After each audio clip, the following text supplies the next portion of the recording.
You are listening to Audio SSLC, your audio medium for easy understanding and revision.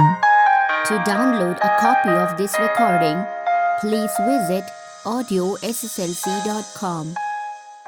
Lesson 3: Ulysses and the Cyclops. Pre-reading activity. Do you like adventure stories? Why? In pairs, share your reasons.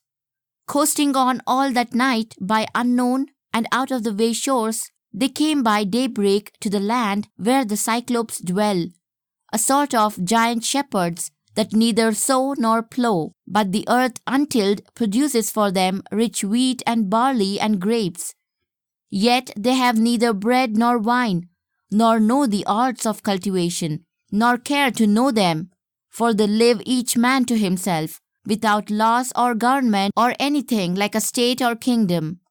But their dwellings are in caves, on the steep heads of mountains, every man's household governed by his own caprice, or not governed at all. Ships or boats they have none, no trade or commerce, or wish to visit other shores. Yet they have convenient places for harbors and for shipping. Here they have convenient places. Here Ulysses, with chosen party of 12 followers, landed to explore what sort of men dwelt there, whether hospitable and friendly to strangers, or altogether wild and savage, for as yet no dwellers appeared in sight. The first sign of habitation which they came to was a giant's cave, rudely fashioned, but of a size which betokened the vast proportions of its owner, the pillars which supported it being the bodies of huge oaks or pines in the natural state of the tree, and all about showed more marks of strength than skill in whoever built it. Ulysses, entering in, admired the savage contrivances and artless structure of the place, and longed to see the tenant of so outlandish a mansion, but well conjecturing that gifts would have more avail in extracting courtesy than strength could succeed in forcing it, from such a one as he expected to find the inhabitant, he resolved to flatter his hospitality with a present of Greek wine, of which he had stored in 12 great vessels, so strong that no one ever drank it without an infusion of 20 parts of water to one wine. Yet the fragrance of it, even then so delicious that it would have vexed a man who smelled it to abstain from tasting it. But whoever tasted it, it was able to raise his courage to the height of heroic deeds. Taking with them a goatskin flagon full of this precious liquor, they went into the recesses of the cave. Here they pleased themselves a whole day with beholding the giant's kitchen, where the flesh of sheep and goats lay strewed, his dairy where goat milk stood ranged in troughs and pills, his pens where he kept his live animals, but those he had driven forth to pasture with him when he went out in the morning. While they were feasting their eyes with a sight of these curiosities, their ears were suddenly deafened with a noise like the falling of a house. It was the owner of the cave who had been abroad all day feeding his flock, as his custom was, in the mountains, and now drove them home in the evening from pasture. He threw down a heap of firewood, which he had been gathering against supper time, before the mouth of the cave, which occasioned the crack they heard. The Grecians hid themselves in the remote parts of the cave at sight of the uncouth monster. It was Polyphemus, the largest and savagest of the Cyclops, who boasted himself to be the son of Neptune. He looked more like a mountain crag than a man, and to his brutal body he had a brutish mind answerable. He drove his flock, all that gave milk, to the interior of the cave, but left the male sheep and the he-goats without. Then taking up a stone so massy that 20 oxen could not have drawn it, he placed it at the mouth of the cave to defend the entrance, and sat him down to milk his female eves and his goats, which done, he hastily kindled a fire, and throwing his great eye round the cave, for the Cyclops have no more than one eye, and that placed in the midst of their forehead. By the glimmering light he discerned some of Ulysses' men. "Ho, guests, what are you? Merchants or wandering thieves? He bellowed out in a voice which took from them all power of reply. It was so astounding. Only Ulysses summoned resolution to answer that they came neither for plunder nor business, but were Grecians, who had lost their way, returning from Troy. Yet now they prostrated themselves humbly before his feet, whom they acknowledged to be mightier than they, and besought him that he would bestow the rights of hospitality upon them. He replied nothing, but gripping two of the nearest of them, as if they had been no more than children, he dashed their brains out against the earth, and, shocking to relate, tore in pieces their limbs and devoured them, yet warm and trembling, making a lion's meal of them, lapping the blood, for the Cyclops are man-eaters, and esteem human flesh to be a delicacy, far above goats or kids, though, by reason of their abhorred customs, few men approach the coast, except some stragglers, and now and then a shipwrecked mariner. At a sight so horrid, Ulysses and his men were like distracted people. He, when he had made an end of his wicked supper, drained a draught of goat's milk down his prodigious throat, and lay down and slept among his goats. Then Ulysses drew his sword, and half resolved to thrust it with all his might in at the bosom of the sleeping monster. But wiser thought restrained him, else they had there without help all perished, for none but Polyphemus himself could have removed that mass of stone which he had placed to guard the entrance. So they were constrained to abide all that night in fear. When day came, the Cyclops awoke, and kindling a fire, made his breakfast of two other of his unfortunate prisoners, then milked his goats as he was accustomed, and pushing aside the vast stone, and shutting it again, when he had done, upon the prisoners, with as much ease as a man opens and shuts a quiver's lid, he led out his flock, and drove them before him, with whistling as sharp as winds in storms, to the mountains. Then Ulysses, of whose strength or cunning the Cyclops seems to have had as little heed as of an infant's being left along with the remnant of his men, which the Cyclops had not devoured, gave manifest proof how far manly wisdom excels brutish force. He chose a stake from among the wood which the Cyclops had piled up for firing, in length and thickness like a mast, which he sharpened and hardened in the fire, and selected 4 men, and instructed them what they should do with his stake, and made them perfect in their parts.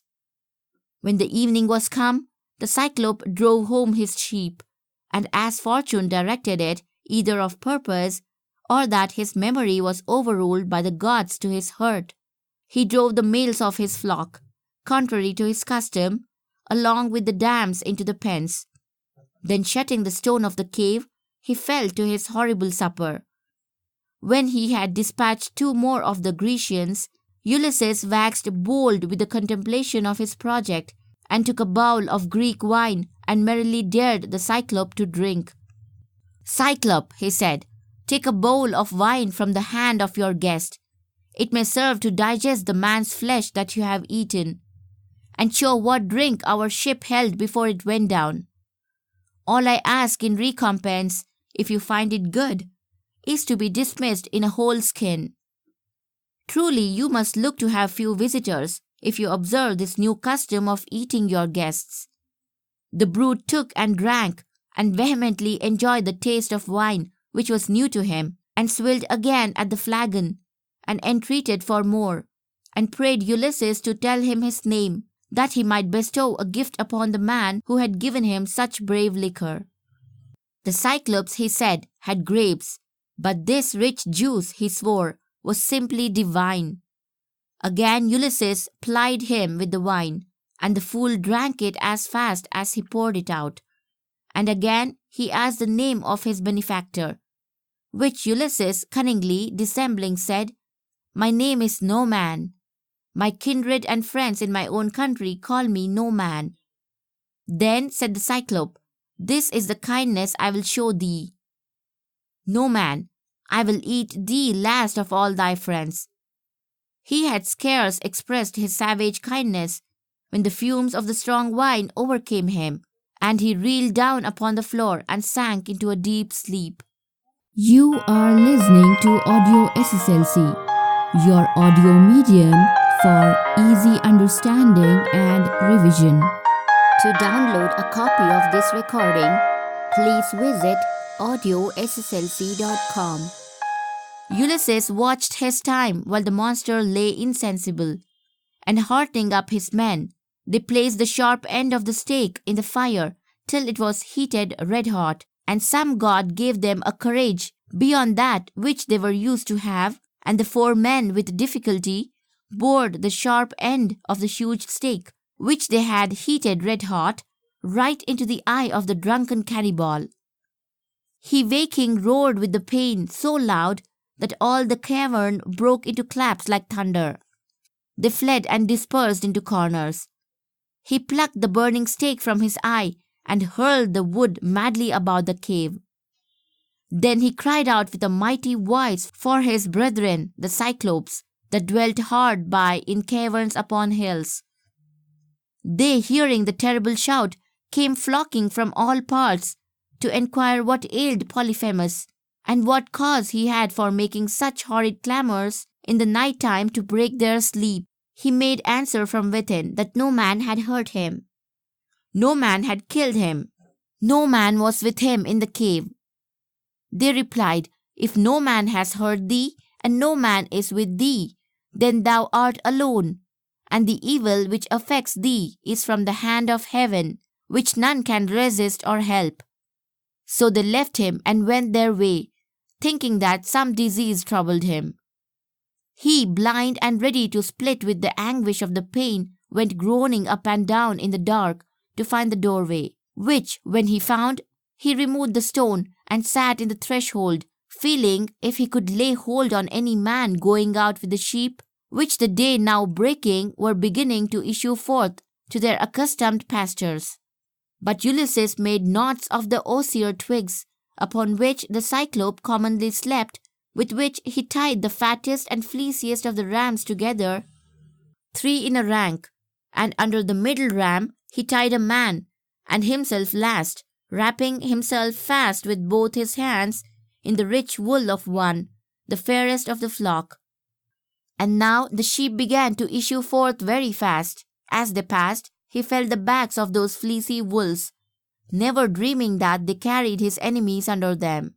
So they passed on till the last ram came loaded with his wool and Ulysses together. He stopped that ram and felt him, and had his hand once in the hair of Ulysses, yet knew it not. When Ulysses found himself free, he let go his hold and assisted in disengaging his friends. The rams which had befriended them, they carried off with them to the ships, where their companions, with tears in their eyes, received them as men escaped from death. They plied their oars and set their sails, and when they were got as far off from shore as a voice could reach, Ulysses cried out to the Cyclope, Cyclope, thou should not have so much abused thy monstrous strength as to eat thy guests.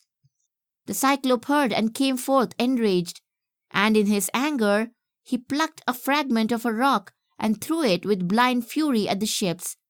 It narrowly escaped lighting upon the bark in which Ulysses sat, but with the fall it raised so fierce an ebb as bore back the ship till it almost touched the shore. Cyclops, said Ulysses, if any ask thee, who imposed on thee that unsightly blemish in thine eye, say it was Ulysses, son of Laertes, the king of Ithaca, am I called the waster of cities.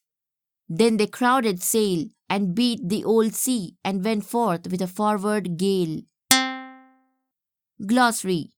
Ulysses, the hero of Homer's epic Odyssey. He was the king of the island of Ithaca in Greece. After the Trojan War, he embarked to return home, but met on the way with a series of adventures, one of which is narrated here. Cyclops, race of giants having only one eye in the middle of the forehead, who inhabited the island of Sicily. Coasting on, sailing the ship along the coast. Caprice, whim. fashioned, designed. Betoken, indicate. Contrivance, devise. Conjecturing, guessing. Avail, advantage. Infusion, mixture. Vexed, annoyed. Flagon, large leather container for serving wine. Recesses, remote or secret place. Strewed, scattered. Ranged, arranged. Occasioned, caused. Uncouth, ugly. Against supper time, in preparation for supper. Neptune, the Roman god of the sea, identified with the Poseidon of the Greeks. Answerable, suitable. Summoned resolution, took courage. Bellowed, roared like a bull. Discerned, saw. Traffic, business. Besought, requested. Lapping, drinking with quick movements of the tongue like cats. Esteem, consider. Abhorred, hateful. Drained, emptied. Stragglers, those who drop behind others. Draught, amount drunk during one continuous process of swallowing. Prodigious, enormous. Constrained, forced. Abide, remain. Quiver, archer's sheath for carrying arrows. Manifest, clear. Stake, strong wood pointed at one end. Mast, upright wooden support for a ship's sails. Parts, rolls. Dam, mother of an animal. Waxed, became. Recompense, reward. In a whole skin, unharmed. Swilled, drank in large quantities. Plied, offered repeatedly. Cunningly, cleverly. Dissembling, hiding. Cavern, cave. Claps, loud explosive noise. Osier, flexible willow twig. Lay insensible, slept unawares. Hard by, close by. Clamors, loud confused noise. Disengaging, setting free. Abused, misused. Unsightly blemish, defect of blindness. Waster, destroyer. Note on the author. Charles Lamb, 1775 to 1834, born in London, was a great essayist. Essays of Elia, a poet and a much-loved storyteller. He, with his sister Mary Ann Lamb, wrote Tales from Shakespeare, designed to make Shakespeare familiar to the young. His Adventures of Ulysses, from which Ulysses and the Cyclops is an extract, was another successful attempt aimed at familiarizing the Greek epic, the Odyssey, to the young.